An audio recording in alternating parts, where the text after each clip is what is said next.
This is a meeting of the Environmental and Energy Commission. It is now 6:42 on Wednesday, March 3rd. And who's going to be calling roll today? I'm going to be doing that. Kate? Okay, very good. And Bruce, this is your first meeting. And for benefit of anybody else, just as a reminder, because we're meeting remotely, we will call roll and each person needs to answer. And when we do a vote, it'll be the same thing. So Kate, go ahead. All right, Chair Wolf. Here. Commissioner Alt. Here. Commissioner Cesaretti. I think she's on. Commissioner Davidson. Here. Commissioner Feinstein. Here. Commissioner Hout. Commissioner Muno. Here. And Commissioner Parkhill. Okay. Okay, so we do have a quorum this evening. Thanks everybody for being here.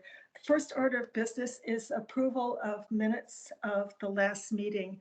First of all, does anyone have any additions or corrections to the minutes? Okay, hearing none, is there a motion to approve? I'll make the motion. Okay, and is there a second? I'll second it. Okay, very good. And Kate, if you would call the roll for the motion to approve the minutes. All right, Chair Wolf. Yes. Commissioner Alt. Yes. Commissioner Davidson. Yes. Commissioner Feinstein. Aye. And Commissioner Muno. Yes.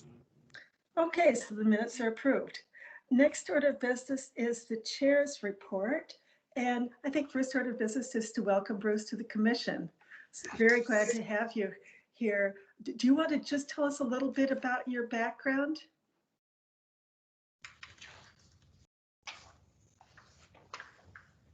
Bruce, you're muted.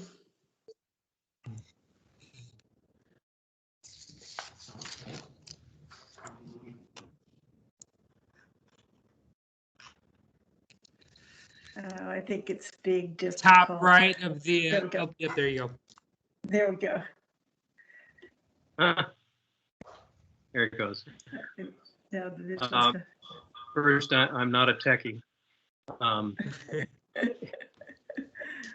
And I had the opportunity to discontinue working for a living about 20 years ago, and have spent most of my time since then on environmental matters. So I was, at the time I was living in Florida. I did a lot of work in the Keys, had a lot of fun with the hurricanes down there.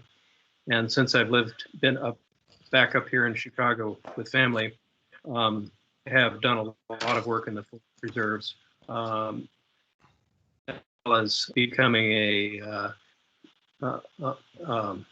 master naturalist.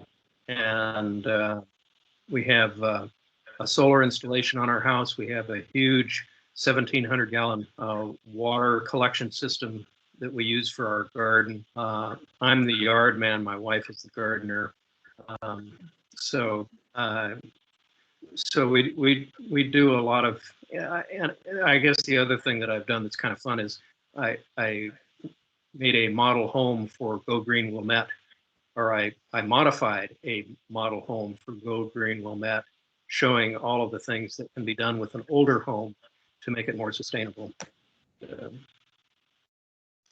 Okay, very good. Well, welcome. I think those skills will be really useful. And people like Alex are here to help with any techie issues. Let's see. Other things, I guess I can report, and staff will probably might mention this too, but the Bike and Active Transportation Plan was approved by the village board unanimously, I believe on February 23rd. So that is excellent. And Joel, you might want to tell us a little more about it when we get into discussion of some of these other things. But that is something that has been in the works for a while. There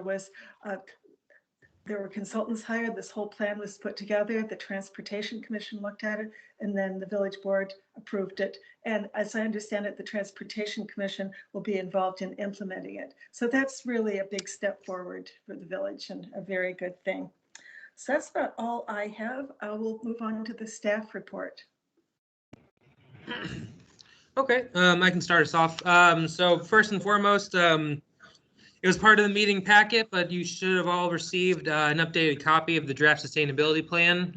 So this new plan, or the new draft that was sent out, incorporates the staff feedback that I received. So for the most part, we actually don't really have a whole lot of changes, or at least so it seems, that we needed to make to the sustainability plan.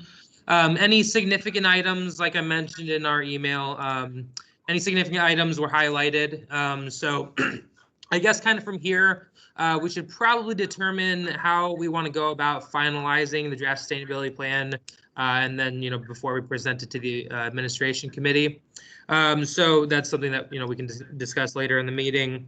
That being said, I know, obviously with the addition of Bruce and then the loss of a couple other commissioners the past couple months, there were some chapters that are currently not accounted for, at least not being assigned to a specific commissioner. So, if we want to start figuring that out. And then thank you for the commissioners who sent me your preferences for working groups. As of right now, I have a little roster laid out, and everyone was able to get either their first or second preference for the working group. So if we want to talk more about that later in the meeting too, that'd be great. But yeah, so it looks like we're in a good position moving forward on the draft sustainability plan. We can incorporate the feedback, make necessary changes, and then we will have a copy to present to the administration committee. It is worth mentioning that there are currently 2 trustees on the administration committee of the village board who are up for re-election on the April 6th election. So that being said, we are not expecting to go to the administration committee prior to the election. I would imagine it's probably going to be late April at the earliest time, just with those, the possibility of the trustees continuing in another term or new trustees. So that being said, I'll have a better idea of the timeline kind of as we move forward. But yeah, it would be great if we could have, I'd say, maybe a finished copy of the draft sustainability plan sometime in early April. That way we can just kind of keep to that timeline that we outlined earlier. Other than that, that is all the comments I have for now. Okay, that sounds good. And yeah, I was also pleasant. I read through the whole plan, and hopefully the rest of you have had a chance to take a look at it. And I was actually pleasantly surprised. There were, comments for how about a little more detail here or things like that, but not really that much. So I think it seems realistic to have that by April. Any other thoughts from anybody about that timing? One of the comments that I saw, just as a sort of recurring comment, was that it seemed that there were comments that certain parts duplicated other chapters. And I think in the process of sort of creating the document as a whole, I tried as much as possible to have references from one chapter to the other, so that people would kind of get the big picture, that each chapter was not completely isolated from the whole of the report. And I don't know, maybe I'm wrong in the way I read those comments, but it seemed like they said, well, this duplicates this other chapter. Well, if it does, I didn't think that was necessarily a bad thing. Yeah, I guess I feel the same way. I think it's better to err on the side of covering it a couple times and referring from one to another. I kind of think, given that there wasn't really that much, I feel that as we go through it, we can, just double check, see if we need to fine tune it a little bit. But I also feel that that's not too much of an issue, really. All right. Well, I hope that's the case. I think that those comments came mostly from my division, either public works or engineering or forestry. And I think that duplicating the goals isn't necessarily a problem if we're okay with that. I just think we should probably look at them and make sure that they're not contradicting each other in any way, and that they do belong, in both places. and it's necessary to have them in both places. Okay, well, it seems to me that the groups that are reviewing each one can just be on the lookout for that and just double check that. I think that should work fine. So let's see. Any other thoughts on, oh, let's see, I have a couple things that I wanted to bring up about the input on this. And let's see, I made a note of just about everything, except I didn't make a note of this section. But let's see, in section 1.4.5D, we're talking about 100% LED lighting by 2022. And I'm suggesting that now that we have more information about the color scale and the importance of that, I think that would be a good thing to add in there. And I don't know if any of you on the staff were able to go to the dark sky thing that Go Green Monette had a few weeks ago. Kate, you were there, I know. Yeah, but I thought that Adam, the guy who presented, was just an inspiration. All kinds of information about the importance biologically for people and for insects, which are so important because it's like the caterpillars that the birds need to eat. And the fact that Wilmette is of global significance for migrating birds and all that, but the color value of the lighting is also important. So I think that would be a good thing to add in there. The other thing that just came up today, and John Adler and Alex were very helpful in getting some additional information. I spoke to two residents who had actually been in touch with us last fall, Laura Rodriguez and David Furster, who happened to be neighbors, with concerns about fire pits. So I noticed that in the section that deals with air quality, there's a suggestion from staff to look at fire pits, and there have been a lot of permits lately on those. And so I think that's something that probably needs attention sooner rather than later. So John Adler was kind enough to give me a list of all the permits, and there have been like 20 permits in the past year for fire pits. So with people at home, certainly it's something they are interested in doing. John also sent me the ordinance which regards air pollution, and it says that you can't basically have anything that is smoky or has any sort of harmful particles that could be a nuisance or dangerous to anybody. So I think that whole thing with that information is something that the people who are looking at that section could take a closer look at, because I think that's something that's kind of changed in the past year. So again, that is really in response to the comments from staff on that. So I will be happy to pass along, unless I happen to be on that working group, pass along the information that we have at this point, just as a research starting point for what the village ordinances are and the information from the residents about that. I'm sorry, Chair Wolf, is that a new ordinance? I don't think it's that new. Because if it's not, maybe we should just change to say that should be enforced. It actually, the air pollution standards were looked at with the fire department's input not that long ago. But it's something that we've been getting, as Chair Wolf has said, a lot of input on recently. And it was an item that has been in the sustainability plan, I think, since the start of the draft, taking a look at things like fire pits and their impact. And John, how does enforcement work right now? A lot of the enforcement does involve the fire department. One of the main reasons is when we get these complaints, it's usually not during the hours that a code enforcement officer would be around. Oh, yeah. And somebody has to determine whether it raises to the level of a nuisance. obviously setbacks and what they're burning, and there's some specific things that have to be met for a fire pit to be legally used. But if it's being legally used and somebody is concerned about smoke coming in their house or them smelling smoke in their house, it really is a judgment call.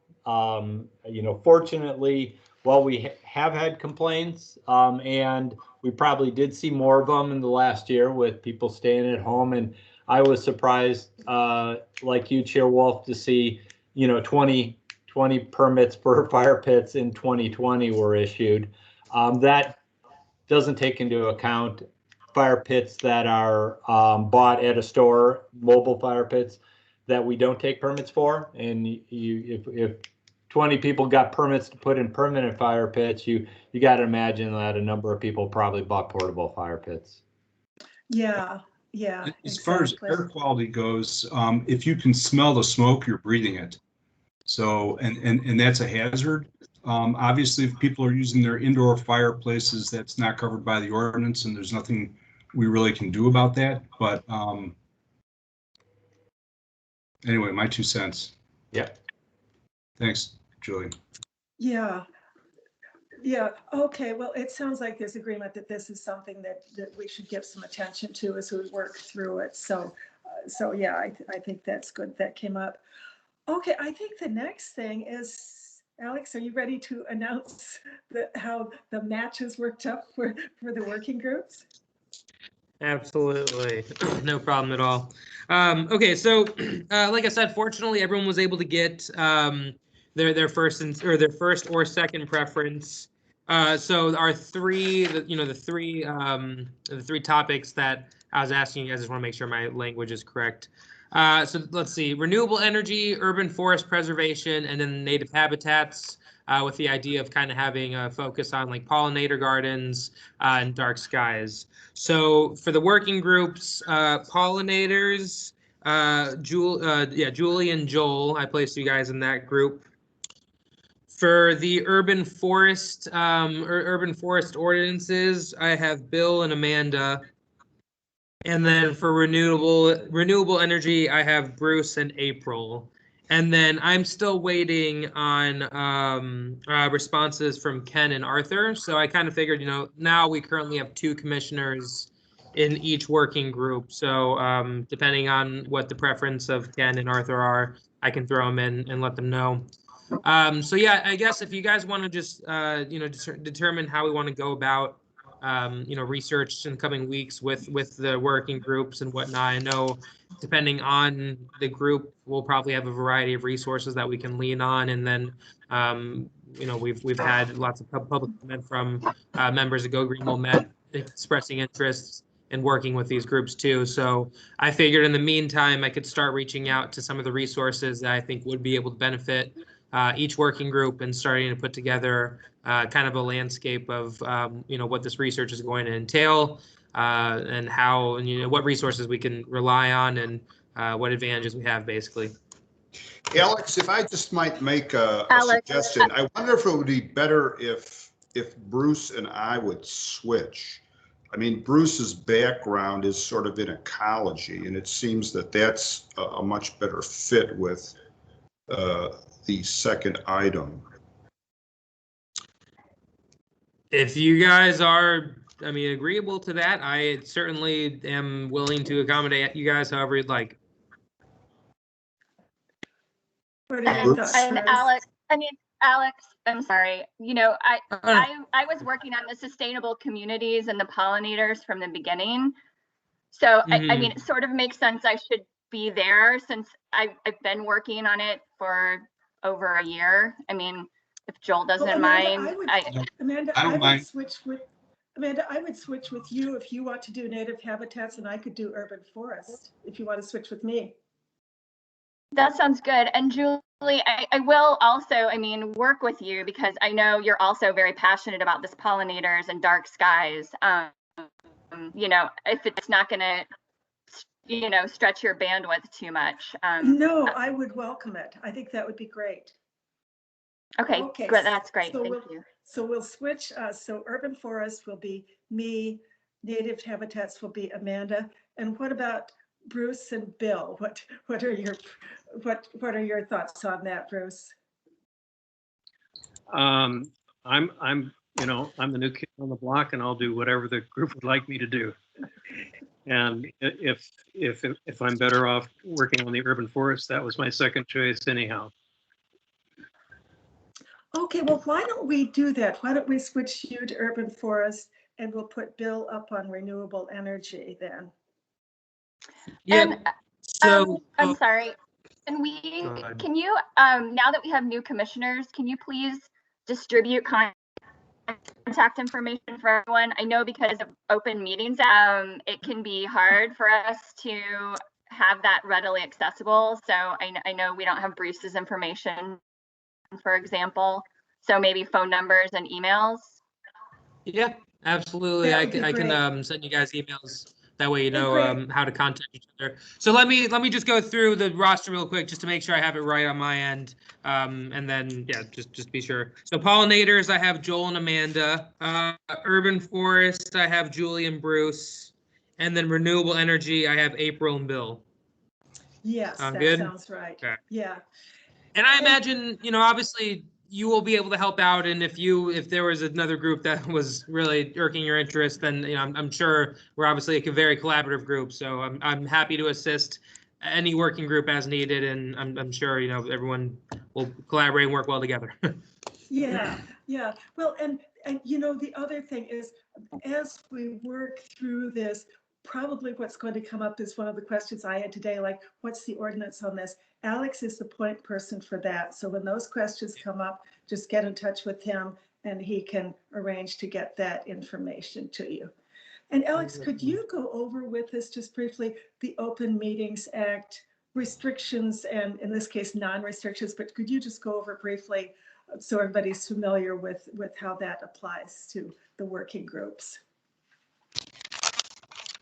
Off the top of my head, I would rather double check this information for sure before I advise you. Okay. How about 100%. I do email believe. from you? Yeah, I was about to say, let me send the information. If my memory serves correct, I believe that you can communicate in individual emails with another commissioner, but I don't believe. I don't know. I think when you have more than two people communicating, then it could be deemed a violation. So I'll double check that and email out the info That's that I correct. find. That's correct. It's a majority of a quorum. So if a quorum is 5, and if you have 3 people, that's a majority, and then that's prohibited by the Open Meetings Act. So what Alex just said is correct, that 2 commissioners can communicate directly, either by email, phone, in-person discussions, without violating the Open Meetings Act. And then anybody who's not a member of the commission, such as the Go Green Wilmette people, or Karen Glennemeyer emailed me today that there's someone she's been speaking with who's a real expert and very helpful about renewable energy credits. I believe he lives in Northfield, something like that. So any sort of outside person, people in Evanston and other communities. I've talked to people in Highland Park frequently. Anybody like that who's outside and or Go Green Wilmette. So anybody not on the commission, you can meet with as many of those as you want at a time.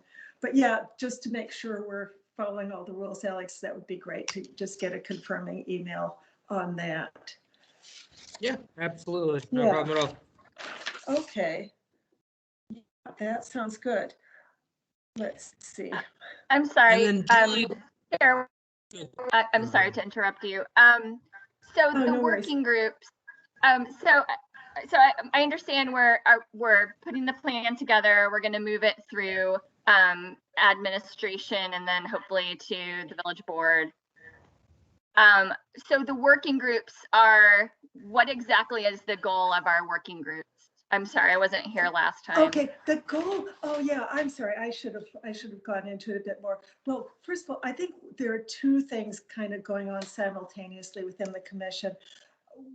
I think flowing through the change and researching as needed, the changes based on the staff input, checking into this, that sort of thing, which I think is relatively minor. And we can go through, make sure we have somebody appropriately assigned to each section, because again, we have new people and some people who have left. But specifically, the game plan with the working groups is we felt that these were things that we could make some progress on right away before waiting for the plan itself to be finalized. And the idea is to make some specific suggestions for various options that the village board could consider as a way to move forward with some of these things. And, I think especially native habitats, that covers a lot of things. So I think that area in particular, it's lighting, it's native plants, it's leaf blowers. Oh, and Amanda, since you were not at the last meeting, I understand the village is hiring a part-time enforcement person for the spring and summer season for the gas leaf blowers. So rather than us taking immediate action on that, we thought we'd see how that goes and, still keep it in mind. So yeah, that's the idea, to come up with various suggestions. And that's where getting the information as needed on what the ordinances are now, I think is going to be very helpful, because sometimes there's a little tweak or a little suggestion that can make a difference with those things. Thank you. That makes sense. Yeah, I just wanted to jump in real quick. I do think part of the packet, actually the very last page of the packet, it's the second page of a memo that I put together that's just kind of talking about the initiatives that we were focusing on. And yeah, just, the groups are kind of just presenting information on like existing conditions and then policy options moving forward that relate to that topic. So if you take a look at that memo and have any questions, I'd be happy to answer anything else as needed. And also just keep in mind our budget cycle in terms of identifying any initiatives that you want to take or any projects that you want to, take on that would require a budget. If we can get an idea of, what that budget amount might be, a range, so that we can figure out, is it something that we can do with the existing budget? Is it something that we can work into the 2022 budget? Or is it something that we need to put in the CIP? And so what is that date? I'm sorry, I don't know your budget cycle off the top of my head. So what is that date? So I know, Alex, you might be able to, I don't think we have any hard dates set yet. I know that most of our operations are done over the summer. But I don't know if Alex, if you have any more specifics. Yeah, and that's something that I can talk to Mike and Eric about and get back to you. But I would assume sometime over the summer is, when we meet with department heads to kind of start going over CIP items and whatnot for the coming year. So considering this would be coming out of the administration budget, because I believe all boards and commissions expenses are coming from administration. I'll have to double check that. But yeah, it's my assumption is we would want to have the first idea of it sometime in the summer. That way we can provide it pretty early on in the process. Yeah, probably the earlier the better in the summer. And it could be that some of these things might be, if it's retrofitting streetlights or something, that would be an actual expense for engineering and public works. So I think the sooner the better. If it's something like a landscaping project that we could put like, a couple $1,000s in the budget next year, a separate line item for a specific project, that's definitely something that that we can just put into the 2022 budget and request that. Yeah. If we have a question, if we have a comment that we want to direct to one of the other working groups, we probably shouldn't copy both of the other individuals. We should just send our comment to one of the people on the other working group. Is that actually Alex could be our communication conduit? So especially if there's something if you want it distributed to the whole group or certain people, the best thing is to send it to Alex and ask him to pass it on. And that way we completely are in the clear as far as following the rules for open meetings. Okay. Yeah, I think I've received items from several commissioners before that I then distribute to the rest of the commission. So I'm always happy to serve as kind of the middleman and distribute and allocate information as needed. Yeah. Okay. Well, I think this is great.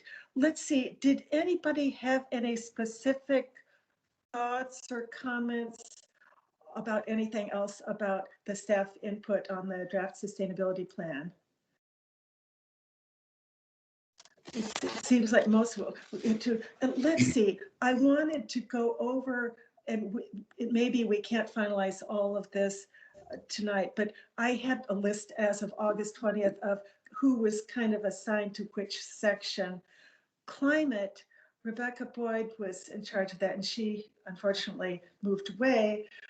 And Bill and Ken stepped up and really worked through that. So if Bill, if it's all right with you, we would have the two of you still be the point people for that. Yeah, I did the editing. I think Ken was really sort of the substance person. So it certainly Ken would be in the lead, and I'd be more than happy to continue to help.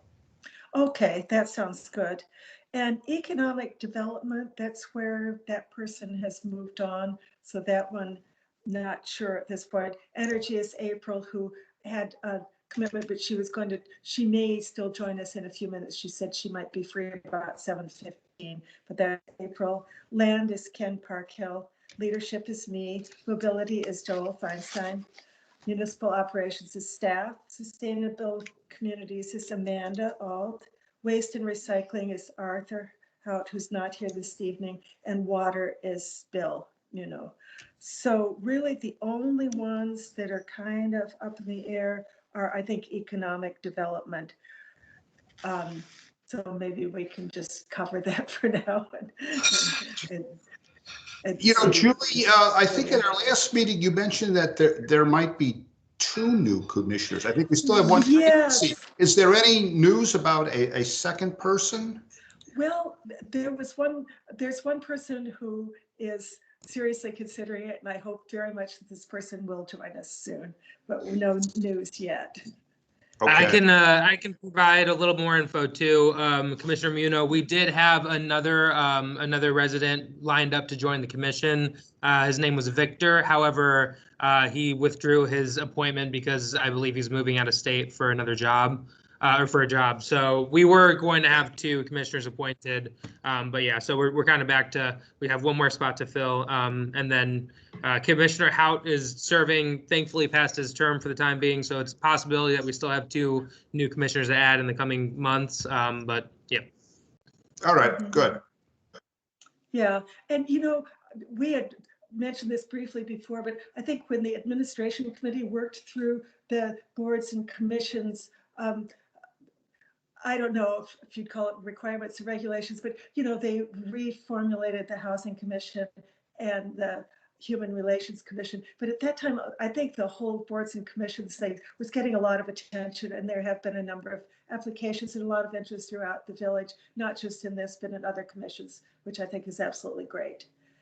So we're really in pretty good shape. And the other interesting thing about our commission, we really cover a very wide range of things, everything from transportation to energy to natural environments. So it's good that we have the group that we do, and very grateful to all of you for being on it. Let's see. Julie, Joel has a question. Yeah. Yeah, Julie, I'm sorry. I just wanted to respond to your comment about the sustainability plan. As newly appointed to the working group on pollinators, and to your point earlier about the warm lights, can we just put in that the lights should be 3,000 Kelvin or lower? If that's not maybe Kate can comment on that if that's not a problem. I think that's an easy thing to add to the sustainability plan. And I don't know, Kate. I don't know if Kate, if you're prepared to respond to that now, but I think that should be our suggestion. I think Julie is definitely the expert on dark skies, so I'll defer to her. Well, it's interesting when I was asked as part of the Dark Skies presentation to do something about Wilmette, and I was just curious. I thought, I wonder what our lights are like, because it happens that I have one of the old green traditional streetlights outside my house. Whenever we're walking the neighborhood, I thought, wow, it seems really dark. I wonder how many foot candles this is, and I wonder what the color range is. I thought, I wonder if there's an iPhone app for that. And there is.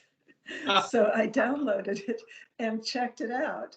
And sure enough, the traditional historic green streetlights are pretty much, they're a little over 3,000, but they're pretty close.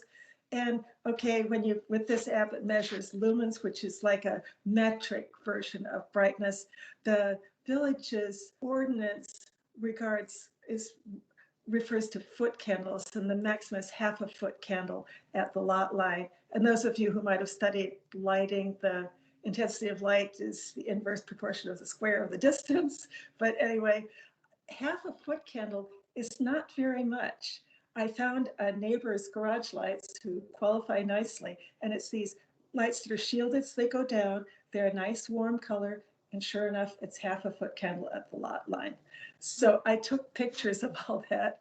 I thought, okay, I'll check out some other things. So I looked at the newer downtown streetlights. The one I looked at was over by the restaurant Fuel, like across from Chase Bank. And it was pretty bright and pretty blue. Then I looked at the Metro lot, and it was like 6,000.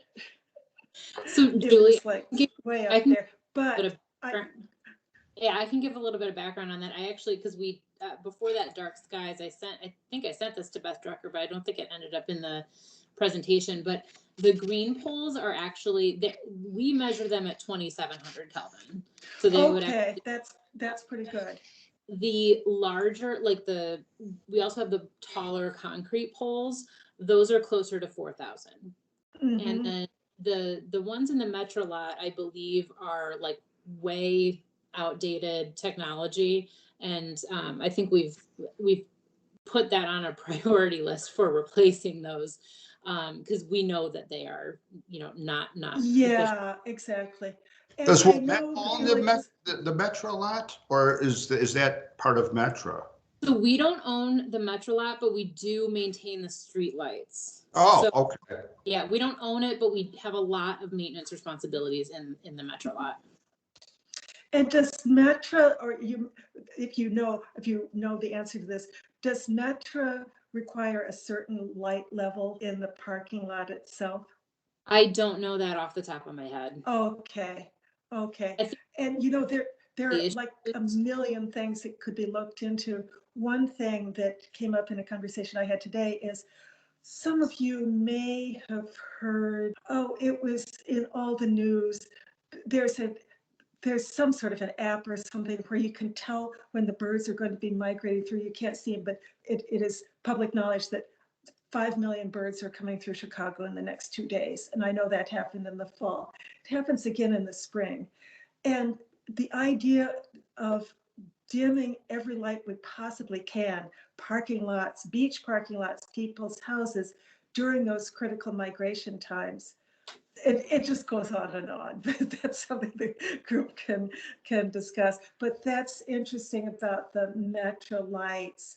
So this constraints you start to get there are some areas that do have a standard level of lighting that's required, but it can be met by having a cutoff so that it's light there, but then it cuts off so that beyond there it's not lit, and it can go down rather than up, because we don't need light going up. That's one of the worst sources of light. Yeah, shielding.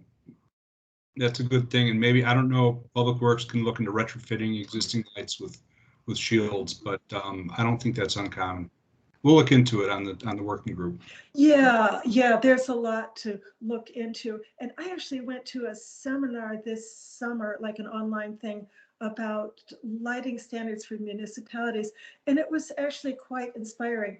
They were saying, like, if it's a walkway where you need light, you can have little low lights that point down, and you're actually better off because you don't have all that glare. You have just enough light so you're not going to trip on anything, and you can find your way.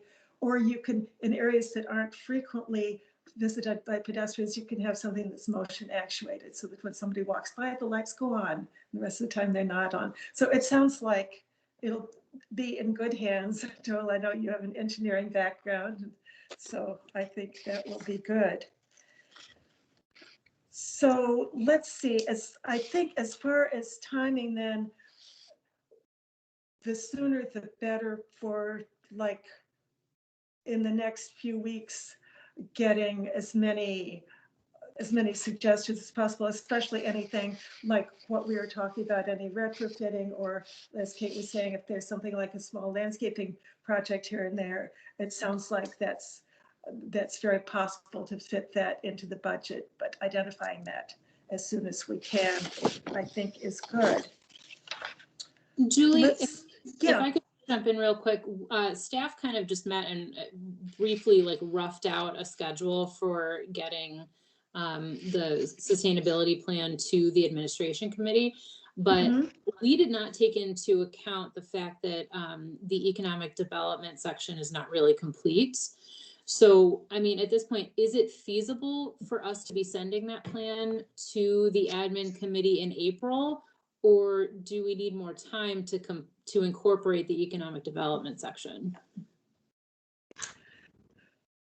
well, that's an interesting question. Yeah, the person who was working on that has moved on. Mm-hmm. So we would need to have somebody who would be willing to work on that. I don't recall that section off the top of my head. What, Kate, do you recall what sort of items were needed to finish getting that together? From what I recall, it was a pretty short section. It's just kind of sparse. I think that's the concern. Yeah, and I think discussions were either distribute it throughout the rest of the plan, where the applicable, action items are, or expand it significantly and keep it its own section. Okay. Bill, do you have any thoughts on that? I know you were very involved. Well, I've been doing the editing, but again, I edit materials that others generate. I don't really have a strong background in economic development. My background's in engineering, so there isn't much in terms of content that I could add to that. But if someone could, put some meat on the bones, so to speak, I would be more than happy to continue the editing role for it. I'd be happy to take a shot at it. Okay, that would be great. So right now it looks like it's page 12, 13, and 14 of the draft plan. So there is some stuff there for sure. So maybe it doesn't need a ton of work. I mean, just compared with to other chapters, like I said, it was a little sparse. Mm-hmm. I think we got sort of a rough draft. I tried to edit it into the format that we used throughout the plan, but after doing that, there was no new material or no expansion on it, so it could use a little beefing up. And with I think, go ahead, Kate. Maybe the best point of contact for Bruce to reach out to is Lucas in community development and see because I feel like he has the pulse on what the businesses are doing and what special programs we've been, the Wilmette economics and all that stuff. I feel like Lucas might be the best point of contact on that. Oh, that's a good idea. So Alex, could you send Lucas Sievertson, the one whose name they can't pronounce? Alex, can you send Bruce like a kind of an intro email or something? Yep, absolutely. Just jotting it down now. Yeah. So with all chapters now being accounted for in terms of who's been drafting them and editing and whatnot, I do believe all chapters are in need of some sort of update after staff feedback. So I know, the it's going to be a little difficult with the April election and determining when we can actually go in front of the administration committee. But I do think having more time to put our sustainability plan and the template that Kate provided at the last meeting, and just kind of making sure it looks a little bit more formal for the admin committee if possible. Do we want to have a timeline or a deadline for when you guys get updates to chapters back to me?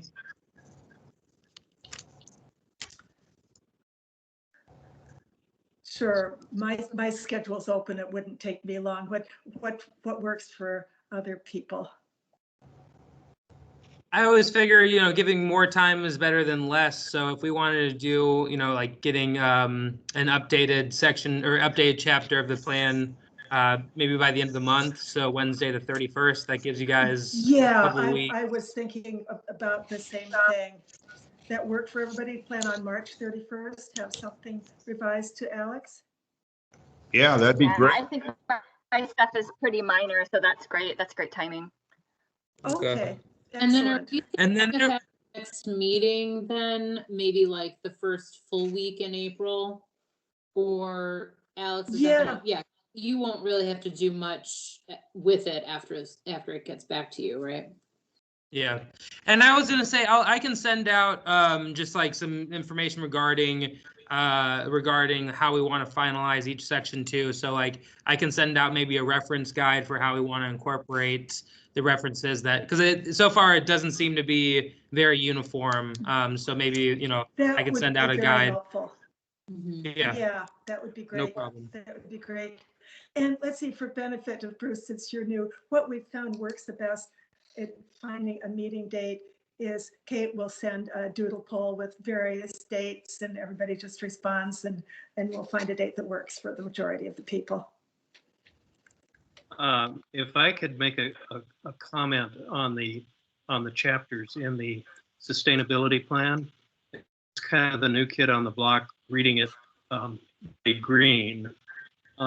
It was really clear to me that each chapter was written by different people. The introductions, there didn't seem to be a similarity in terms of what was covered in the introductions. And I don't know whether that's important to have some continuity so that people don't feel like they're already, I'm kind of reading a new document here, as opposed to something that relates to the prior chapter. And I guess if I had a comment on it, it would to try to have more continuity between the chapters so that they tie together and look more like it's written by one committee or one commission. Yeah, I agree. I think, even little things like the tone and some of those things are a little different from chapter to chapter. I don't know how to, it's kind of on Alex to try to get that straightened out.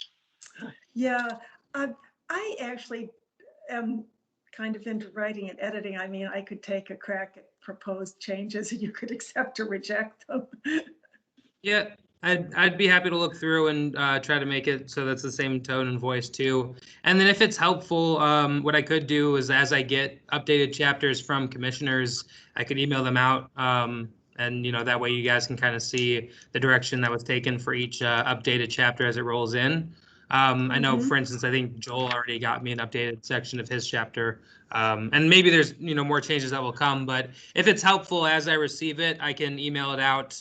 And that way everyone just kind of has a reference as to what the other sections are sounding like.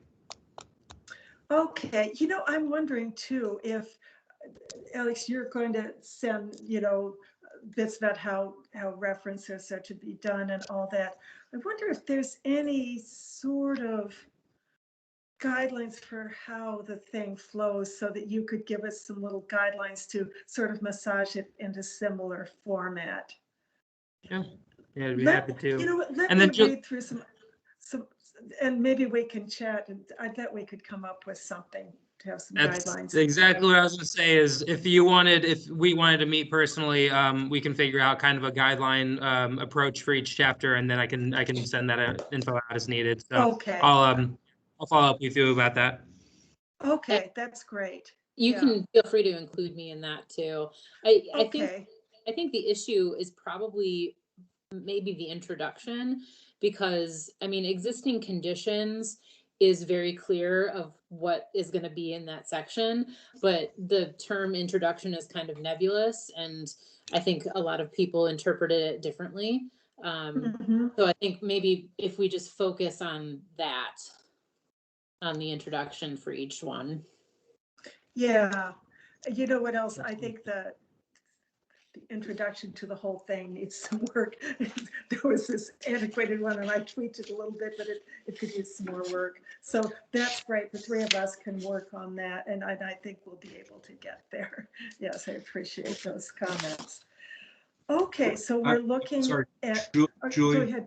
Yeah. Joel here. I was just going to suggest to Bruce, I don't know if he's familiar with the GRC2, but if you take a look at that spreadsheet, you might be able to follow the line items for economic development in that spreadsheet, and then just try to write about each one of those. So, for example, those would be like workforce development, innovation, green economy, and then policy. And then each one of those four are broken, or five are broken down into further categories. So I don't know how familiar you are with this stuff, but that hopefully that'll be a little helpful, give you some structure.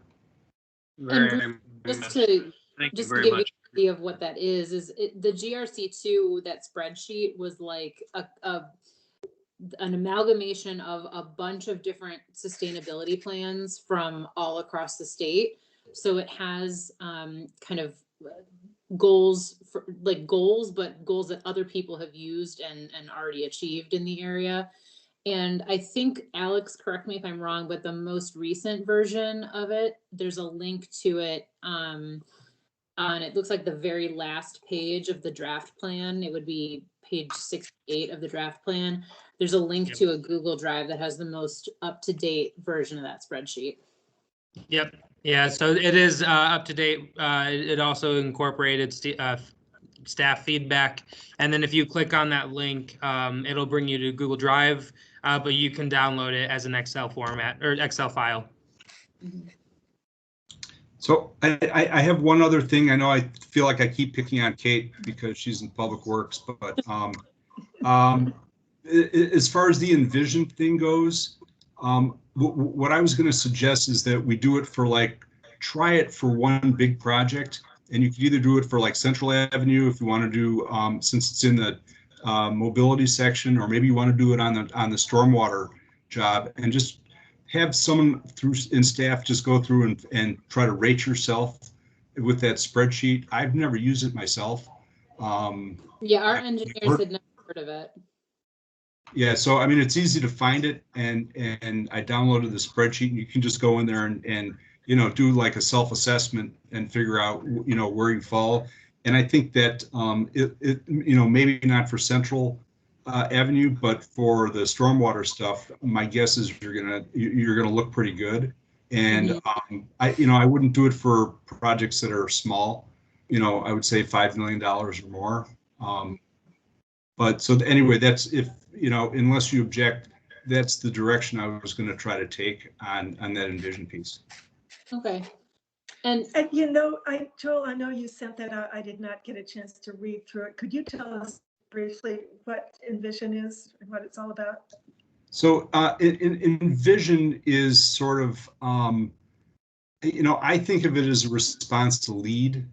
Okay. LEED was like a private thing that tried to build sustainable buildings. It's really more building oriented, and it's very much I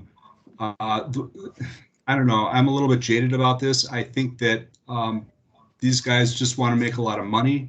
They say they're doing all this green stuff, but they want to have green projects, and both in design and also in the materials that are used, and every step of the way they've got their hand out asking you for money. So the American Society of Civil Engineers came out and I think created this sustainable infrastructure group that came up with something that, and LEAD is more building oriented, and Envision is more, it lends itself more to civil kinds of projects. Oh, okay. So what does it say? It's to meet sustainability goals, gain public recognition for high-level achievements in sustainability, help communities and project teams collaborate and discuss, are we on the right project? Are we doing the right thing? And make decisions about investments of scarce resources and include community priorities in civil infrastructure projects. You know, I've heard about this thing for decades, and I'm sure Kate has too. I've never used it. I don't know people that have, but it looks like an interesting tool. You can download the spread. I mean, they want you to pay and stuff like LEAD does, but you can download the spreadsheet for free and fool around with it. So that's, you know, and see whether you like it or not. So that's what I'm going to suggest on that. I don't know really why it's in the mobility chapter, except that that's more of a civil engineering type chapter. So and that was suggested there. So I just wanted to give you a heads up in case you had any.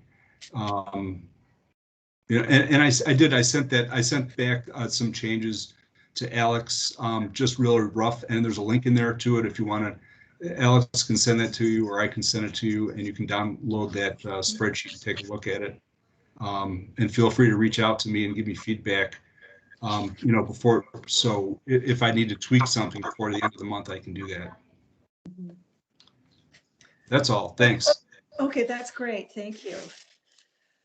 Okay, so we have a timetable. We have our working groups. I think we're in pretty good shape. So once again, by the end of March, we will have all stuff in, and we'll plan to meet the first full week in April. We'll be looking for memos from Alex about some just formatting things and the contact information for everybody. And then we'll be looking to meet in April.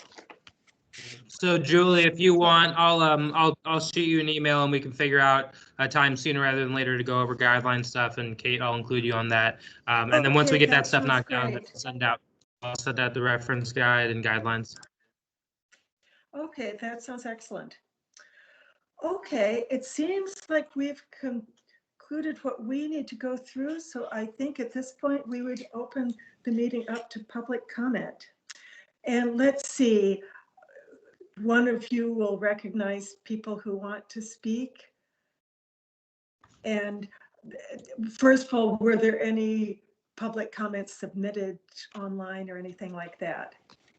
Yeah, so we have not received any public comment through the publiccomment@wilmette.com email address or on YouTube Live.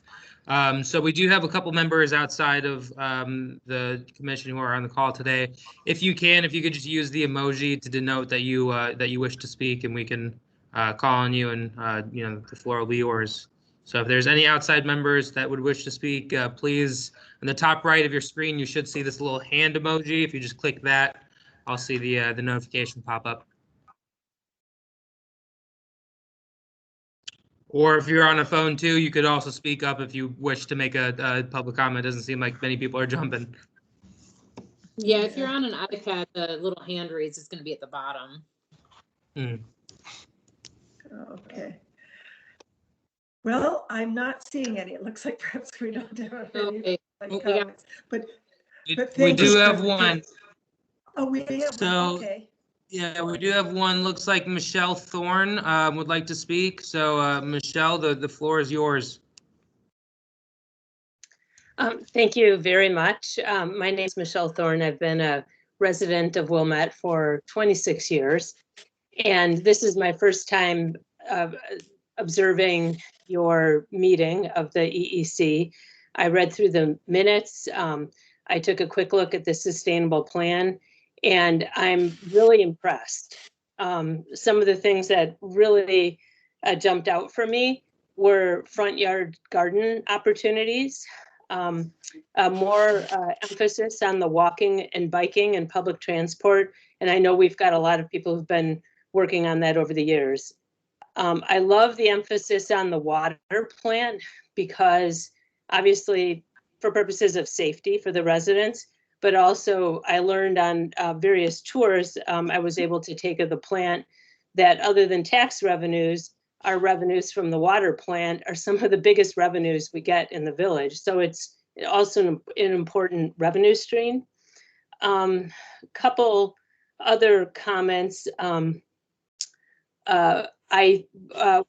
don't know, I just skimmed it, but I don't know if the plan talks about preserving open spaces. I know when I go over to the Cook County Preserves that they're so important, not just for nature lovers like me who like to walk through there, but they're a great place for rainwater to go. And, you know, I know that's an issue that we've grappled with in Wilmette. So I'm not sure if it addresses that, but that's something I'd like to see in the plan, emphasized in the plan. Another observation I've made from being such a long time resident is I think there's been a little inconsistency with the village in terms of grading rules and the amount of building people can do. And I know that also affects our ability to absorb water. So that's something I'd suggest we keep in mind. Another thing that I know from reading and talking to younger people is that two of the biggest things we can do as humans to help the earth would be to reduce our population growth. I'm not sure how Wilmette addresses that, but another thing is to move toward a more plant-based diet. So perhaps Wilmette would want to provide education on that or encourage restaurants to offer more options. You know, I'm not suggesting another Whole Foods. It's not really my idea, but you know, that's something that you could address, and it's the idea of, you know, doing something local that is a global initiative. Finally, the reason I actually showed up at the meeting, apart from having similar interest to all of you, is that I had attended the Dark Skies presentation, and it was wonderful.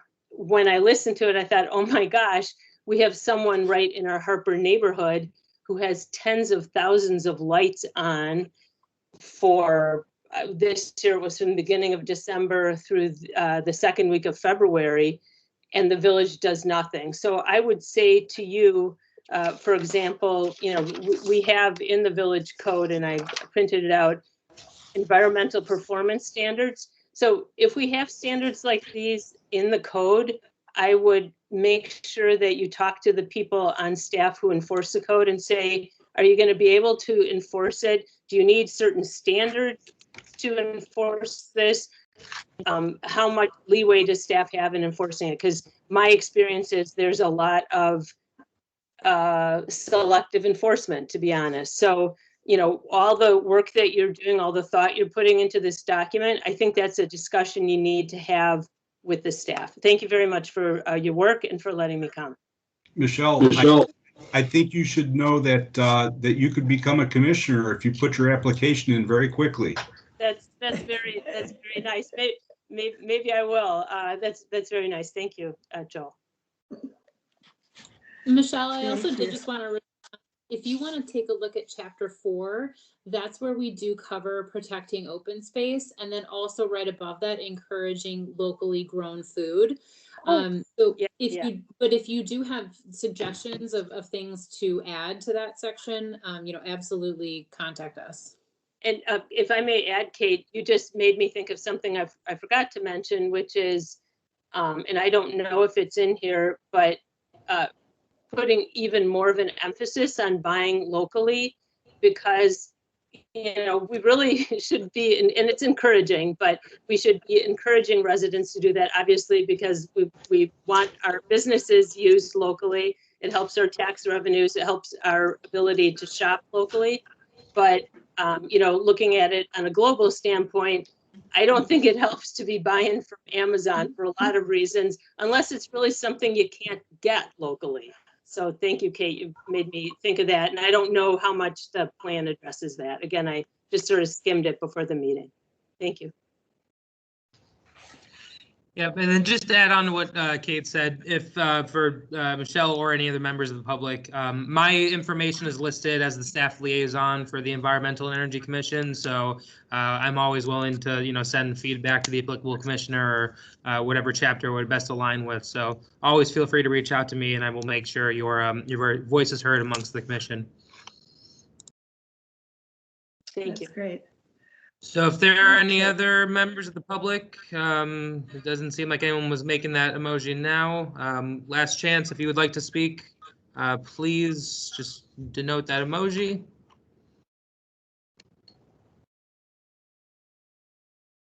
Not seeing All it. right. Okay. In that case, I would entertain a motion to adjourn. I'll make a We can motion just- to adjourn. Okay.